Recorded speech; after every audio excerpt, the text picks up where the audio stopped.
Subscribe करें और bell दबाएं ताकि कोई खबर रह न जाए।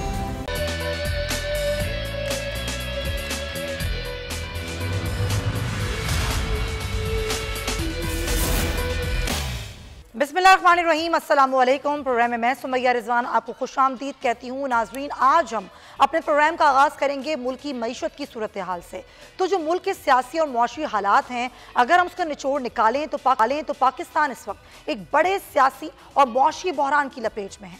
बहुत ज़्यादा गैर मुल्की कर्जों, कमज़ोर मकामी करेंसी और ज़र मुबादला के कम होते ज़खायर के साथ सियासी अदम इस्तेहकाम और तनाव का सबसे ज़्यादा असर मईशत पर पड़ रहा है। IMF प्रोग्राम की मुद्दत खत्म होने में सिर्फ 9 रोज़ बाकी हैं। बजट मंजूरी से कबल IMF का नवा जायजा मुकम्मल करने की कोशिशें भी की जा रही हैं। इस तमाम तर सूरत हाल में दुनिया के नुमायां मालियाती, इक़्तिसादी आदादोशुमार और खबरों के प्लेटफॉर्म ब्लूमबर्ग ने भी पाकिस्तानी मईशत से मुतालिक खतरे की घंटी बजाते हुए अपनी रिपोर्ट में ये कहा है कि पाकिस्तान को IMF प्रोग्राम ना मिला तो मुआशी हालात मजीद बिगड़ जाएंगे और सिर्फ यही नहीं बल्कि डिफ़ॉल्ट का खतरा भी मजीद बढ़ जाएगा। रिपोर्ट के मुताबिक नए माली साल में पाकिस्तान के लिए मजीद मुआशी मुश्किलात खड़ी हो सकती हैं। अमरीकी जरीदे के मुताबिक IMF को टैक्स बेस ना बढ़ाने और एमनेस्टी स्कीम पर एतराज़ हैं। जून तक हुकूमत को $90 करोड़ की अदायगी करनी है और जुलाई से दिसंबर तक पाकिस्तान को इजाफी $4 अरब की अदायगी करनी है। अब फंड प्रोग्राम के बगैर $4 अरब का जो ज़र मुबादला ज़खायर से ये अदायगी कैसे होगी? यकीनन ये एक दुश्वार तरीन मरहला होगा। जहाँ मुल्क एक जानिब संगीन मुआशी चैलेंज से सामना कर रहा है, वहीं हुकूमत पाकिस्तान ने मुल्क की माशी बहाली के लिए एक जामे हिकमत अमली इकनॉमिक रिवाइवल प्लान के नाम से जारी की है। गैर मुल्की सरमायाकारी के रास्ते में जो रुकावटें हैं उसको दूर करने के लिए स्पेशल इन्वेस्टमेंट फैसिलिटेशन कौंसिल कायम की गई है। इस कौमी हिकमत अमली का मकसद पाकिस्तान को दरपेश मौजूदा मुआशी मसाइल और बहरानों से निजात दिलाना है और गैर मुल्की सरमायाकारी की राह को हमवार करना है। चीफ ऑफ आर्मी स्टाफ ने मुआशी बहाली के हुकूमती प्लान पर अमल दरामद की कोशिशों की हिमायत की है और ये कहा है कि आर्मी इसे पाकिस्तान की समाजी, मुआशी खुशहाली और अक़वामी आलम में अपना जायज़ मुकाम वापस करने की बुनियाद समझती है। अब सवाल यहाँ पर ये उठता है कि हुकूमत की ये काविशें कितनी कारगर साबित होंगी। क्या आने वाले दिनों में सरमायाकारी और कारोबारी सरगर्मियों में हायल तमाम रुकावटें दूर की जा सकेंगी? क्या मंसूबे के तहत वफाक और सूबों में आम आहंगी भी लाई जा सकेगी? क्या पीपल्स पार्टी और नून के दरमियान जो बजट पर पैदा होने वाले इख्तलाफात हैं उनको दूर किया जा सकेगा? इसी पर हम अपने प्रोग्राम में बात करेंगे। सबसे कर रहे हैं माहिर मुआशियात हैं खुर्रम शहजाद साहब। खुर्रम साहब, बहुत शुक्रिया। सबसे पहले वो जो स्पेशल इन्वेस्टमेंट फैसिलिटेशन कौंसिल बनाई गई है उसके बारे में मैं आपसे बात करना चाहती हूँ। जो गैर मुल्की सरमायाकारी के हवाले से हुकूमत काम करने का सोच रही है, आपको लगता है कौंसिल काम कर पाएगी? एक अदम इस्तेहकाम की फ़ज़ा है मुल्क में, ज़ाहिर लोगों का जो एतमाद है वो ख़त्म हो रहा है इन्वेस्टर्स का। क्या ये कौंसिल लोगों का एतमाद बहाल करने में कामयाब हो पाएगी? और वज़ीर आज़म जो MD IMF से मुलाकात कर रहे हैं, ये सारी कोशिशें जो हैं ये कारगर होंगी? अच्छा देखें, जहाँ तक सरमायाकारी की काउंसिल का ताल्लुक है तो वो अभी मेरे ख्याल में बहुत सारी डिटेल्स आना बाकी हैं और ये इस तरह के जो वन विंडो ऑपरेशन होती है इसकी बहुत अशद ज़रूरत हमेशा रही है हमें, क्योंकि नॉर्मली होता ये है कि जो इन्वेस्टर्स होते हैं वो इधर उधर भागते हैं, उनको रेगुलेटरी अथॉरिटी से अलग डील करना पड़ता है, उनको टैक्स अथॉरिटी से अलग डील करना पड़ता है, ईज़ ऑफ डूइंग बिज़नेस के बड़े मसले हैं, बिज़नेस के सेटअप करने के बड़े मसले हैं, प्रोजेक्ट की जो है फंडिंग से रिलेटेड बड़े इश्यूज होते हैं, लोकल फाइनेंसिंग के बड़े प्रॉब्लम्स होते हैं। तो ये मेरे ख्याल में अगर इस तरह से गियर्ड है ये काउंसिल कि वन विंडो ऑपरेशन हो कि एक इन्वेस्टर अगर आता है मुल्क में और वो किस से डील करे, ये बड़ा इंपॉर्टेंट है कि वो पहला जो है वो प्लेटफॉर्म कौन सा हो। इसमें बोर्ड ऑफ इन्वेस्टमेंट के सेक्रेटरी जो हैं उनको टैग किया गया है कि वो इसको लीड करें और साथ में ऑफ कोर्स सारे स्टेक होल्डर्स हों, उसमें मिलिट्री एंड सिविलियन दोनों शामिल हैं। तो मेरे ख्याल में अगर जो है इसको सही तरीके से इम्प्लीमेंट किया गया और कमिटमेंट के साथ, कमिटमेंट तो खैर नज़र आ रही है कि सारे स्टेक होल्डर्स को बैक करें और जो टारगेटेड कंट्रीज़ हैं वो GCC हैं, मिडिल ईस्टर्न कंट्रीज़ हैं। ऑफ कोर्स आपको पता है सऊदी अरेबिया, UAE, कतर, इनके पास टन्स ऑफ जो है वो डॉलर्स हैं, क्योंकि ऑयल प्राइसेस पिछले 2 सालों में ऊपर गई हैं। उसकी वजह से बहुत ज़्यादा इनके यहाँ जो है रेवेन्यूज़ बढ़े हैं और वो इन्वेस्ट कर सकते हैं। बड़े फंड्स उन्होंने बनाए हैं अपने खुद ट्रिलियन डॉलर का प्रोजेक्ट तो सऊदी अरेबिया खुद कर रहा है अपने मुल्क में। तो मेरे ख्याल में एग्रीकल्चर में और उसके अलावा जो है टेक्नोलॉजी में, एफएमसीजी में, फूड में, लॉजिस्टिक्स में, आप यू नेम इट, बहुत सेक्टर्स हैं, बहुत पोटेंशियल है जो इन्वेस्ट किया जा सकता है। बात यही है कि कैसे इसको एग्जीक्यूट किया जाएगा, प्रोफेशनल्स को साथ में डाला जाए, कॉम्पिटेंट टीम जो है एक ऐसी बनाई जाए जो अंडरस्टैंड करे सेक्टर्स को, क्योंकि इसमें मैंने ज़्यादातर देखा है जो लिस्ट है उसमें ब्यूरोक्रेसी और मिनिस्ट्रीज और फिर जो आपकी मिलिट्री है इससे रिलेटेड लोग हैं। इसमें प्रोफेशनल्स जो होते हैं, जो सब्जेक्ट एरिया एक्सपर्ट्स होते हैं, उनको साथ डाला जाए, मेरे ख्याल में फिर इफेक्टिव हो सकता है। और फिर ये देखा जाए कि आईएमएफ के साथ कैसे डील किया जाएगा, ये एक प्रॉब्लम ज़्यादा हमारे लिए। बिल्कुल, आप साहब ये डेफिनेटली थोड़ी सी चीज़ें अनफोल्ड भी होंगी, लेकिन ब्लूमबर्ग की रिपोर्ट ये कहती है कि अगर आईएमएफ का कर्जा हमें नहीं मिला तो डिफ़ॉल्ट ख़तरा बढ़ जाएगा। एक तरफ वज़ीर ख़जाना ये कह रहे हैं कि हम आईएमएफ की हर शर्त तो नहीं मान सकते हैं। बजट में भी आपने देख लिया कि उन्होंने कहा सब्सिडी नहीं देनी, हमने सब्सिडी दे दी। ये कहा कि टैक्स जो है वो बढ़ाया जाए, हमने टैक्स बेस को कम कर दिया। आप 9 रोज़ बाकी रह गए हैं ये प्रोग्राम ख़त्म होने में। आपको लगता है कि आईएमएफ के साथ हमारी बात बन जाएगी इस सूरत हाल में और डिफ़ॉल्ट के ख़तरे से भी हम बच जाएंगे?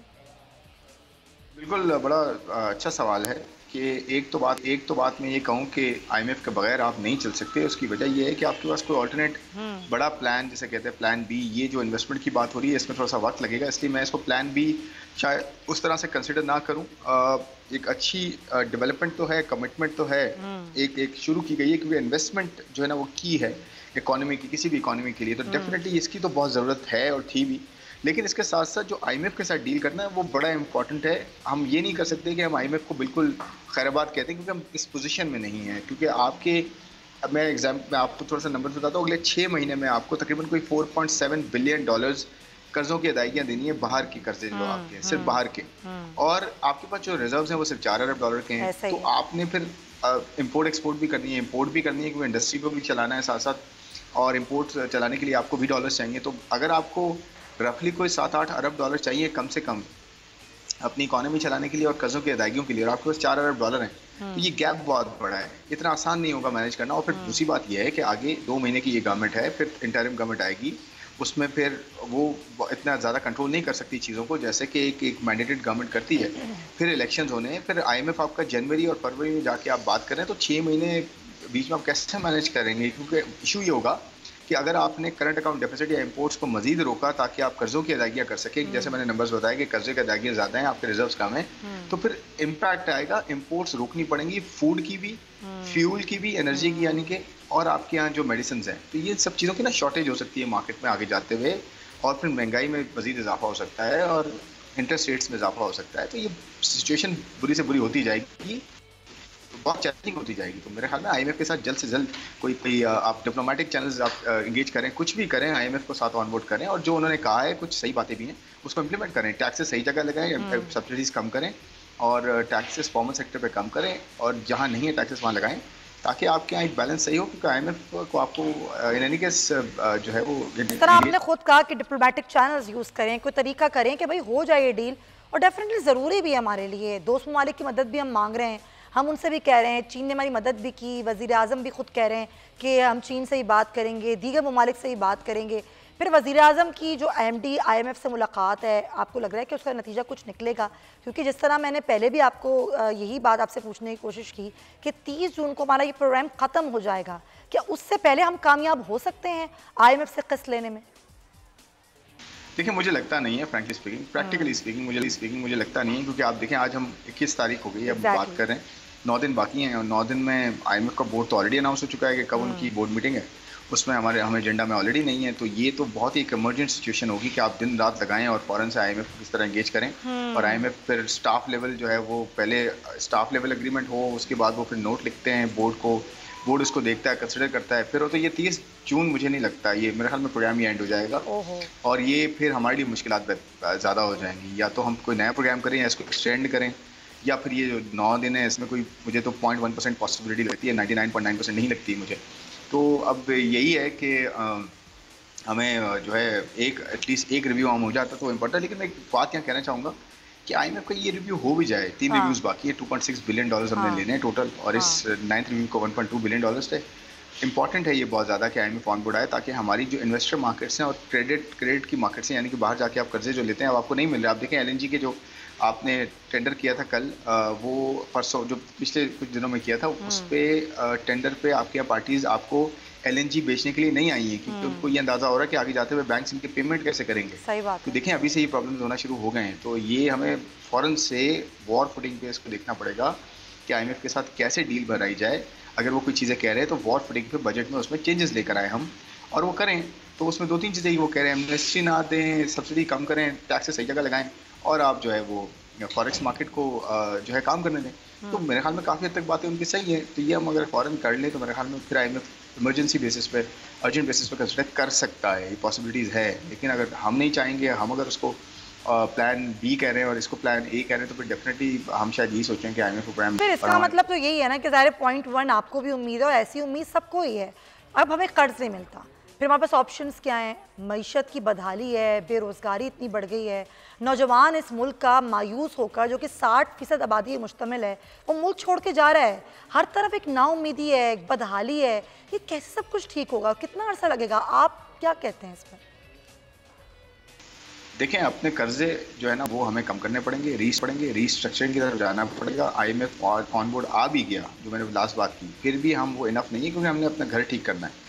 अपने खर्चे ठीक नहीं करेंगे, सही जगह टैक्सेस नहीं लगाएंगे, सही जगह सब्सिडी नहीं देंगे, टारगेट सब्सिडी, और बिजनेसेस के ऊपर टैक्सेस कम नहीं करेंगे, तो घर तो खुद सीधा नहीं होना। और अपने जो कर्जे हैं उनको रीस्ट्रक्चर ना करें, रीप्रोफाइल ना करें, बैठ के लेंडर्स के साथ बात ना करें हम, और आईएमएफ को ऑन बोर्ड लेने के बाद हमें रीस्ट्रक्चरिंग की तरफ फिर भी जाना पड़ेगा, रीप्रोफाइलिंग की तरफ, या डेट को समाव हैंडल करना पड़ेगा अपने कर्जों को। तो ये तो आईएमएफ के साथ भी हमें करना है। तो आप ये ना समझेंगे आईएमएफ अभी भी आ गया फौरन तो हमारे समझ से ठीक हो जाएंगे, ऐसा नहीं होगा। आईएमएफ को साथ लेके आपने अपना घर फिर भी ठीक करना है, रिफॉर्म्स करने हैं आपने, ये सब करेंगे तो आगे बढ़ेंगे। तो ये नहीं होगा तो बहुत ज़्यादा बड़ी कॉस्ट आपको पे करनी पड़ेगी अगर आईएमएफ ना हो, क्योंकि आपको फिर बहुत ज़्यादा टैक्सेस लगाने पड़ेंगे, और उन जगह मजबूरन लगाने पड़ेंगे जहाँ आपने वर्ल्ड बैंक की वजह से नहीं लगाया। एग्रीकल्चर सेक्टर है, रियल एस्टेट है, प्रॉपर्टी है, प्रोफेशनल्स हैं, आपका रिटेल सेक्टर है, होलसेल सेक्टर है, इन सब जगहों पे आप अगर टैक्सेस नहीं करेंगे और उन पे ही टैक्सेस करते रहेंगे जो ऑलरेडी टैक्स हैं, तो ये तो आपकी इकोनॉमी चोक हो जाएगी, और आपके फिर वही प्रॉब्लम्स होंगे। महंगाई कभी नीचे नहीं आएगी, ऊपर ही रहेगी, आम आदमी फ्रस्ट्रेट होता रहेगा, पॉवर्टी की तरफ जाएगा, अनएम्प्लॉयमेंट बढ़ेगी, तो प्रॉब्लम्स काफ़ी ज़्यादा बढ़ जाएंगी। तो मेरे ख्याल में एक तो आईएमएफ को ऑनबोर्ड करें, फिर अपना स्ट्रक्चरल प्लान पूरा लेकर आएँ, चाहे ये गवर्नमेंट करे, नेक्स्ट करे, जो भी करे। बहुत शुक्रिया शहजाद साहब, माहिर मौशूयात अपना तज़िया पेश कर रहे थे। हालात अच्छे नहीं हैं, इस सूरत हाल में अगर नाउम्मीदी और मायूसी ना हो तो क्या होगा, इसी पर बात करेंगे। हमें ज्वाइन करें सीनियर तज़ियाकार हैं मुजाहिद बरेलवी साहब। अस्सलाम वालेकुम मुजाहिद साहब। मुजाहिद साहब, ज़ाहिर एक अदम इस्तेकाम है मुल्क में, एक गैर यकीनी की फ़ज़ा है, नौजवान तबका मायूस है, मुआशी बदहाली है, बेरोज़गारी है। हुकूमत कोशिशें कर रही है, नज़र भी आ रहा है, एक स्पेशल इन्वेस्टमेंट फैसिलिटेशन काउंसिल बनाई गई है कि जो गैर मुल्की सरमायाकार है उसका एतमाद वापस बहाल किया जाए। क्या आपको लगता है कि इस बदहाल मईशत को हुकूमत संभाल पाएगी? अभी जो आप इससे पहले जो आपने जो गुफ्तगू कर रही थी, मेरे ख्याल बेशतर बातें तो उन्होंने कह दी। मतलब ये तो एक ही बात है ना कि सामान 100 बरस के हैं, फल की खबर नहीं। सबसे बड़ी बात यह है कि मुल्क में और जब तक इस्तेहकाम सियासी नहीं होगा, और जैसे कि वो दुरुस्त कह रहे थे कि अभी गालिबन 1.5 महीने ही गवर्नमेंट ये सेटअप रहेगा, ये जो 4 वज़ीर आला बैठे थे, ये जो वज़ीर आज़म बैठे थे, चले आर्मी की तरफ समझते हैं। तो मुझे सॉरी टू से, अगर मैं इसको पॉलिटिकल नुक्ते से कहूँ तो वो सब कुछ नहीं है, ये जो कुछ हमें बताया जा रहा है या दिखाया जा रहा है। ये प्लान एक मुसद्दक मलिक साहब, मैं तो पढ़ा लिखा आदमी समझा था, जब खुद एक्सेप्ट कर रहे हैं कि 0.35 आपकी इस वक्त जीडीपी है, उसमें 112 अरब डॉलर की प्लान बी के तहत कहाँ से इन्वेस्टमेंट आएगी? टोटल जो है सिपेक के तहत 10 साल में 54 बिलियन डॉलर आया है। बड़ी और मैंने कहा गया, हमें पता ही नहीं आता सिपेक का गया कहाँ वो। 52 अरब डॉलर कह रहे हैं, 112 अरब डॉलर डालेंगे। तो इस तरह के सॉरी टू मैं मकाना का इस्तेमाल करूंगा तो मुझे मुनासिब नहीं लगता। ये मौला जट वाले नारे लगाकर ये क्या बेवकूफ बनाना चाहते हैं इनको? मतलब ये अमेरिका से पढ़ लिखा के कुछ करा के आ जाते हैं और फिर हम लोगों को इस तरह की बातें सुनाते हैं। ग्राउंड रियलिटी नहीं है कि 112 तो थोड़ी ना, तो इन्वेस्टर भाग रहा है, शेल चला गया, इंडस्ट्री चले गए, बैंक चला रहे हैं, इंडस्ट्री आपका पहिया नहीं चल रहा, मोटरसाइकिल प्लांट बंद हो रहे हैं, बेशुमार। आप देखिए कि पिछले 1-2 महीने में हर जगह से आपको खबर यही आ रही होगी, तरजीह जंग में कमी आई है, इन्वेस्टमेंट में कमी आई है। पहले इन्हें तो रोके, लाएंगे कहाँ से 112 अरब डॉलर का इन्वेस्टमेंट। ये जो अभी जो कल जो ऐलान किया गया है, तो आर्मी की छतरी इस्तेमाल इसलिए की गई है कि लोगों को कॉन्फिडेंस बहाल करे, लेकिन ऐसा नहीं होता। मईशत का, फौज का काम मईशत चलाना नहीं है। जैसे सियासतदानों का काम ये नहीं है कि वो फौजी कमांडर को जो है हुक्म देने के लिए फला महाज पर जो है लड़ो। हर एक का अपना अपना होता है। जैसे मीडिया का एक अलग डोमेन है, सियासतदानों का अलग है, फौज का अलग है। तो ये जो आपने छतरी इस्तेमाल करके, उसकी वजह ये है कि इस गवर्नमेंट की क्रेडिबिलिटी इतनी खत्म हो चुकी है बैरून मुल्क के अंदर, तो छोड़िए कि इन्हें लूट पड़ी कि ये आर्मी की छतरी का इस्तेमाल कर रहा हूँ, बहुत ही गार्डेड उसको कर रहे हैं कि शायद मानने का ऐसा नहीं होगा। पहले होता था, आपको याद होगा कि जब कोई मसला होता था तो अमेरिका जो है जाया करते थे, हमारे आर्मी चीफ या सऊदी अरब जाते थे। इधर से देखें आप पिछले 2-3 महीने में शायद वो भी जाने से गुरेज कर रहे हैं, क्योंकि हर उनके इतने बड़े मसाइल हैं, उन्हें चाहिए गारंटी। एक बहुत बड़ी पार्टी के हाथ पैर बांधकर उनके हजारों लोगों को अंदर करके और फिर आप इलेक्शन कराने के लिए जा रहे हैं, जो पेंडोरा बॉक्स खोलेगा, जो तूफान उठेगा। क्या इसमें कोई आएगा यहाँ पर? सही बात, पहले उन्हें रोक दीजिए जो है। और मुजाहिद साहब आपने बड़ी सच्ची बातें की और डेफिनेटली करनी भी चाहिए। सब अच्छा की जो पिक्चर दिखाई जा रही है आवाम को, डेफिनेटली आवाम भी बेवकूफ़ नहीं है। अब इस सूरत हाल में आपने जिक्र किया, जब सियासी अदम इस्तेकाम होता है, डेफिनेटली मुआशी अदम इस्तेकाम होता है। क्या आपको नज़र आ रहा है कि इलेक्शन अगर हो भी जाते हैं इस साल, तो जो भी हुकूमत बनेगी वो इतनी मिक्स प्लेट नहीं होगी कि उससे जो लोग हैं या दीगर जो दुनिया है उसका एतमाद बहाल हो, वो देख सकें कि ठीक है भाई पाकिस्तान में एक सियासी इस्तेकाम आ गया है, तो फिर हम भी यहाँ पर गौर करें, फिर जो इन्वेस्टमेंट है वो भी आए, फॉरेन इन्वेस्टर्स भी आए। क्या आपको लग रहा है ये इस साल में इलेक्शन के बाद भी सूरत हाल सियासी तौर पर बेहतर हो जाएगी?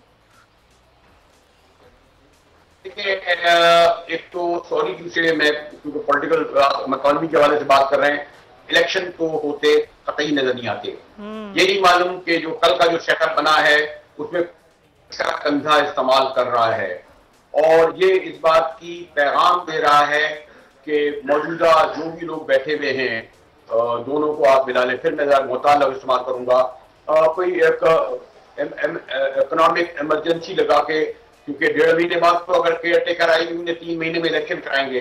आपने देखा नहीं कि उन्होंने किस तरीके से सुप्रीम कोर्ट के सामने जाके क्या कह दिया? अच्छा भाई आइन में यही लिखा है ना कि 90 दिन में इलेक्शन कराओ, लेकिन उसके बाद तो नहीं लिखा कि क्या करेंगे। ठीक है, सही कह रहे हैं कि या तो नजर आए ना। एक ब्रेक शामिल करेंगे प्रोग्राम में, फिर वापस आते हैं।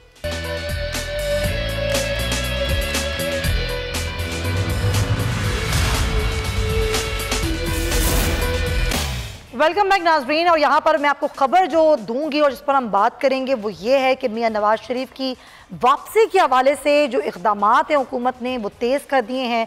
ना सिर्फ ये बल्कि जो उनके ऊपर केसेस हैं उस पर हाई पावर कमेटी बनाने का फ़ैसला किया गया है।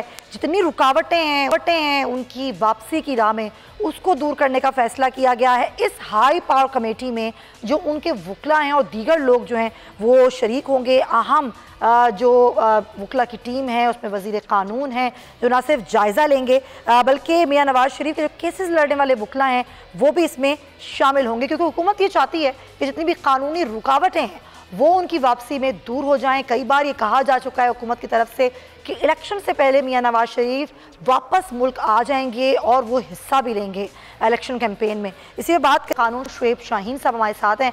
शुएब शाहीन साहब बहुत शुक्रिया आपके वक्त का। डेफिनेटली सज़ा याफ्ता हैं, मुजरिम हैं, नाअहल हैं, ये किस तरीके से रुकावटें दूर होंगी और एक नया कानून जो पास करवाया गया है वो किस तरह से मदद कर सकता है मियां नवाज शरीफ की वापसी के हवाले से? देखें, अभी जहाँ तक नया कानून का ताल्लुक है वो अभी चैलेंज नहीं हुआ किसी कोर्ट ऑफ लॉ में। अगर कल कल चैलेंज हुआ तो वो भी देखा जाएगा, क्योंकि सुप्रीम कोर्ट ने आर्टिकल 62(1)(f) की तशरीह करते हुए उनको ताहयात नाअहल किया गया था।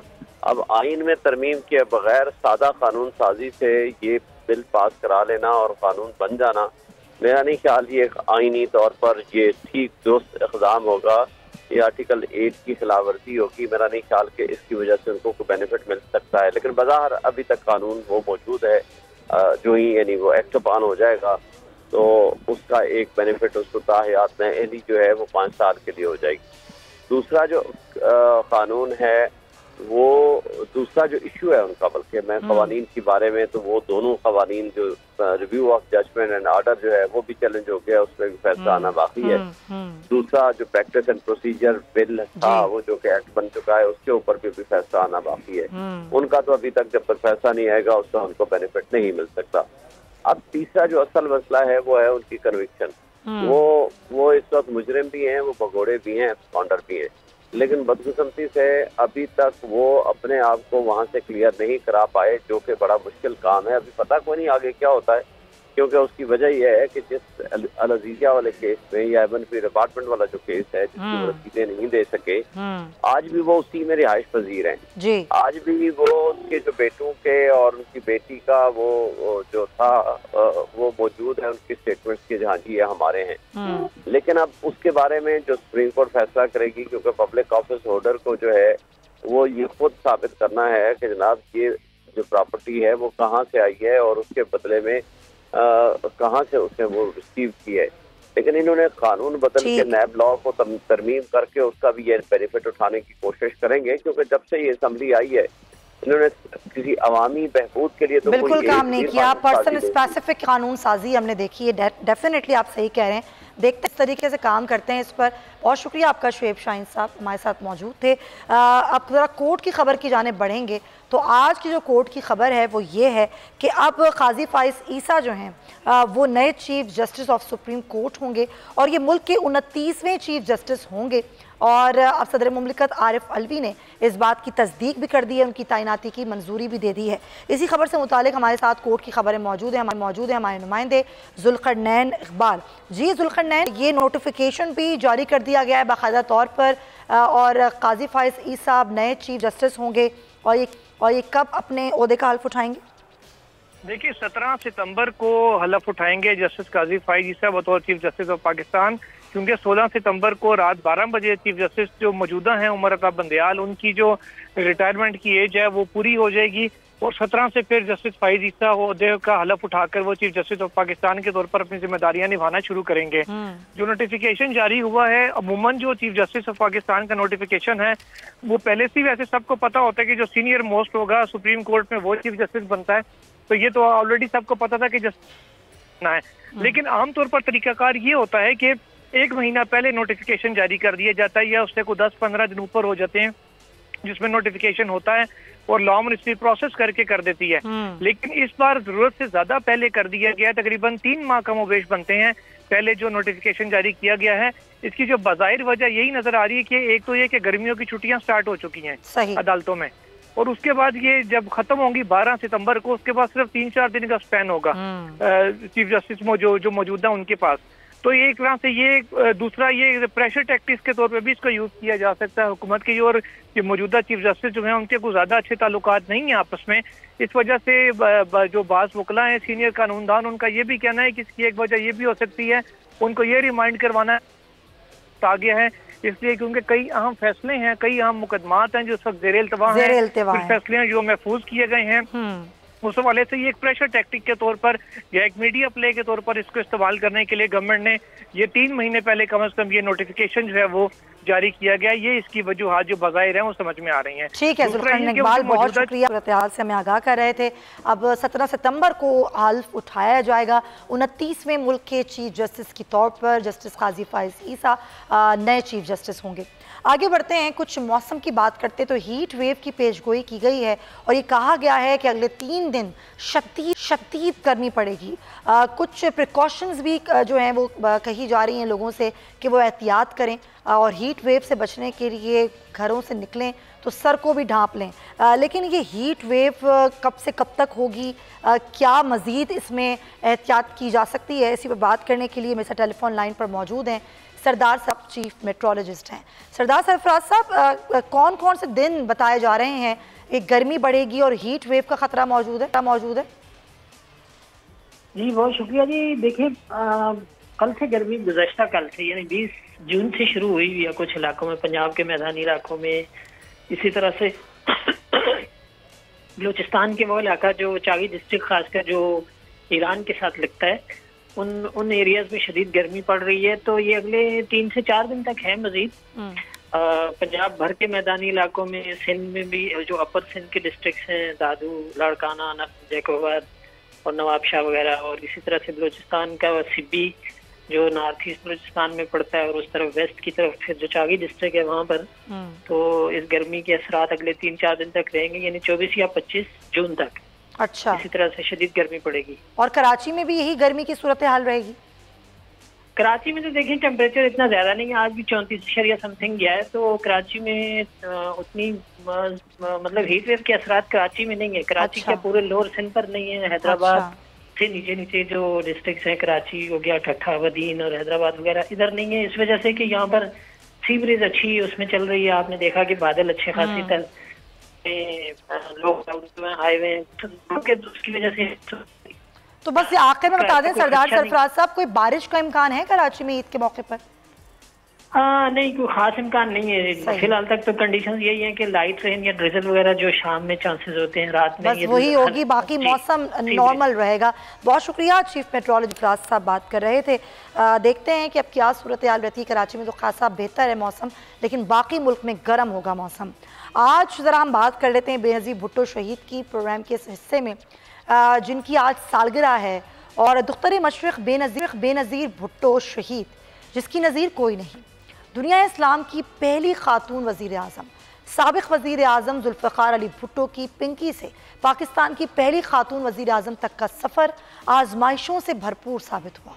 बाप की क़ैद बंद हो या शौहर की क़ैद बामुशक्क़त, बाहिम्मत और पुरअज़्म बेनज़ीर का आजमाइशों ने मरते दम तक पीछा ना छोड़ा।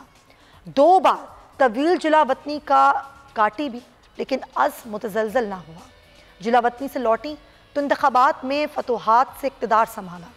वज़ीर आज़म के तौर पर आईन पाकिस्तान से ख़वातीन के ख़िलाफ़ इम्तियाज़ी क़वानीन को ख़त्म करते हुए मर्दों के बराबर हुकूक़ दिलाने में एक अहम किरदार अदा किया। इंसानी हुकूक़ महफूज बनाने के लिए वज़ारत इंसानी हुकूक़ बनाई, पार्टी में ख़वातीन को ज़्यादा नुमाइंदगी दी, और ये सिलसिला आगे चलकर ख़वातीन की मखसूस नशिस्तों की सूरत में पाया तकमील को पहुँचा। इक़्तिदार छिन गया और फिर जिलावतनी इख्तियार करनी पड़ी, लेकिन हिम्मत और हौसला कम ना हुआ। जान से मारने की धमकियां भी उनका बुलंद हौसला तोड़ने में नाकाम रहीं। वतन वापस लौट आईं। पाकिस्तान आमद पर कातिलाना हमला भी पाया इस्तिकामत में लर्जिश न लाया, और बिलाखिर रावलपिंडी का जलसा आम आवाम से आखिरी खिताब साबित हुआ।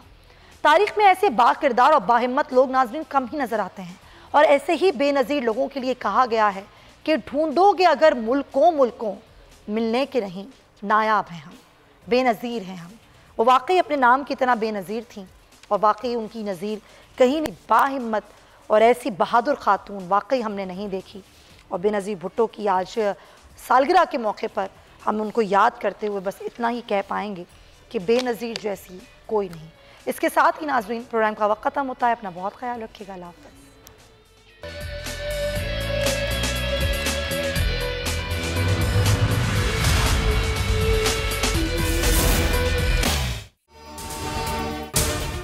अगर आपको ये वीडियो पसंद आई है तो सब्सक्राइब करें और बेल आइकन पर क्लिक करें। सब्सक्राइब करें और बेल दबाएं ताकि कोई खबर रह न जाए।